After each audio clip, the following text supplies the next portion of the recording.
Hello and welcome to Forever Rugby on Forever Sports for a review of the best World Cup ever, in inverted commas. That is what World Rugby are saying, basically, based on the numbers as they reflect and conclude this year's showpiece. And a very interesting look, really, and to see where rugby is, and an interesting sort of insight as to how successful the World Cup was. And it was immensely successful. For all that the South Africans might have been very upset. Obviously, it wasn't in South Africa, and I personally think the numbers that they're putting out here would have been absolutely, at the very least, the same, if not potentially more, if it was held in South Africa, like so many of us wanted to do, but it wasn't. And yet, as I said, the numbers don't lie.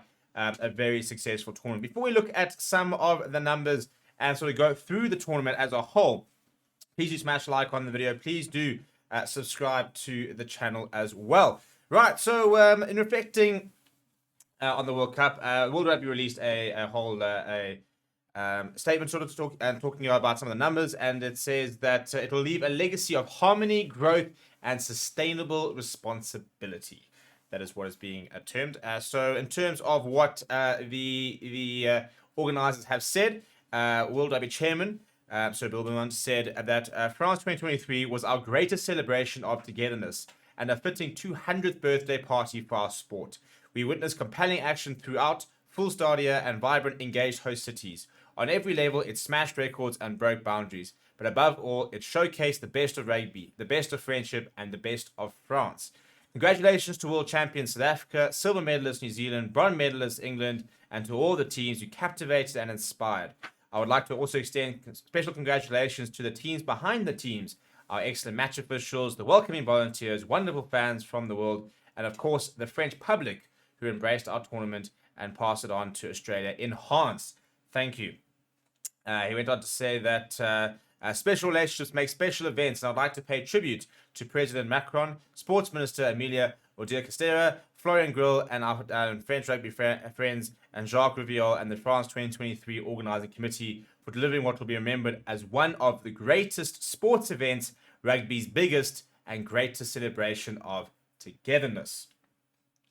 The France 2023 chairman, Jacques Rivière, said, the France 2023 Organising Committee set itself the objective of delivering the greatest Rugby World Cup ever. Together with World Rugby and through the excellent work that was done by the France 2023 team, volunteers, sponsors, host cities and French government, we have delivered a world-class sporting event, giving players and fans the opportunity to experience rugby's pinnacle in a wonderful atmosphere of celebration. Well done to the world champion South Africa, and thank you to all the participating teams who made the history in the 10th Rugby World Cup, both on and off the pitch. Players were available throughout the tournament to engage with local clubs and communities, going beyond what was expected and contributing to the overall positive impact and legacy of Rugby World Cup 2023. Finally, we must thank the fans. Hundreds of thousands of international supporters traveled to France to celebrate with millions of French people, creating memories that will last a lifetime.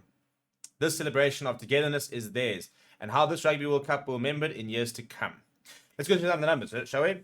There were a couple of very big, important rugby firsts. For example, Chile making their debut in the World Cup, and Portugal getting their first ever Rugby World Cup win. And let's look at some of the big figures, though, of the World Cup as to why it will be considered one of the most successful World Cups ever. And that is, it was the best attended Rugby World Cup ever, with more than 4 million cumulative attendance nationwide across the 9 stadiums, over 2.4 million, and 10 rugby villages, 1.6 million. So, those rugby villages were very cool, I must admit. Lots of them. I think it was the Lyon one in particular, had a lot of very cool activations. The Paris one was an incredible place and a really, really cool vibe. The average match attendance was more than 50,000. I think it's something like 50,775 or whatever. It was the most spoken about rugby event ever, with 3.1 billion impressions on digital and social media, of which, by the way, we contributed a fairly large part of that. I think if we look at during the Rugby World Cup, I think our impressions, sit in the many millions. I think we contributed about something like 50 million impressions to that 3.1 billion. So a big shout out to you guys who are a part of that stat. A global broadcast audience of over 800 million, and more than 1 million news media mentions. A nation fell in love with rugby with a cumulative domestic audience of over 230 million on TF1, M6, and France Television, the 3 free-to-air broadcasts that were carrying the matches.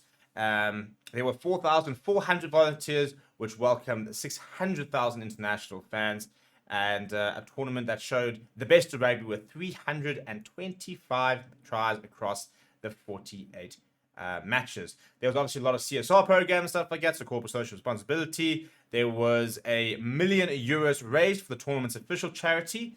There were 1,400 apprentices trained in the sectors of event management, security, and tourism to help build the French community. This is kind of the benefits of hosting, I suppose. There were 60 community engagements delivered by the participating teams, including 28 open training sessions. So I suppose the numbers don't lie. You know, for all that we were worried about rugby in decline and rugby maybe not being what it was, this World Cup, I think, has definitely reinvigorated the passion for rugby. And which is why I'd say when we mentioned, you know, the negative reaction to South Africa winners in the way they wanted. Because I do think that, you know, rugby's in a very interesting situation at the moment. A lot of people talking about the fact that it is dying or it's going the wrong way and stuff like that. And yet the numbers are only growing in certain leagues, for example. That this World Cup's obviously bigger. You know, URC is breaking records. So I think that, you know, to say that rugby is dying is very selective. Because I think in certain places it's maybe the you know, interest is waning. But I think in other situations, other countries, other scenarios, other, you know, tournaments, it's only growing. And we need to look at this World Cup, identify what worked, and more importantly, what didn't work. You know, it's as important to identify and admit what didn't work as it is to identify what did work, so that we can try and sort of move towards finding whatever's close to the perfect product and making that the norm, and letting that become the way that we sort of shape the sport, and then we make the sport as big and as good as possible. So let me know what you thought of the of the tournament as a whole down in the comments below. What you liked, what you didn't like, and whether you believe this was the greatest Rugby World Cup ever. I want to know down in the comments below. Please do smash like on the video. Please do subscribe to the channel as well. Thank you very much for watching. My name is Steven. I'll chat to you soon.